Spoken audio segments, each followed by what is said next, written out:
شروع اللہ کا نام لے کر جو بڑا مہربان نہایت رحم والا ہے۔ الف لام میم، اللہ جو معبود برحق ہے اس کے سوا کوئی عبادت کے لائق نہیں، زندہ ہے سب کو تھامنے والا۔ اس نے اے نبی تم پر سچی کتاب نازل کی جو پہلی آسمانی کتابوں کی تصدیق کرتی ہے، اور اسی نے تورات اور انجیل نازل کی تھی۔ یہ دو کتابیں اس نے پہلے نازل کی تھیں لوگوں کی ہدایت کے لیے، اور پھر قرآن جو حق اور باطل کو الگ الگ کر دینے والا ہے نازل کیا۔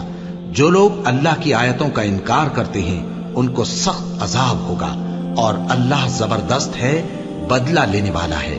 اللہ ایسا خبیر و بصیر ہے کہ کوئی چیز اس سے پوشیدہ نہیں، نہ زمین میں اور نہ آسمان میں۔ وہی تو ہے جو ماں کے پیٹ میں جیسی چاہتا ہے تمہاری صورتیں بناتا ہے، اس غالب حکمت والے کے سوا کوئی عبادت کے لائق نہیں۔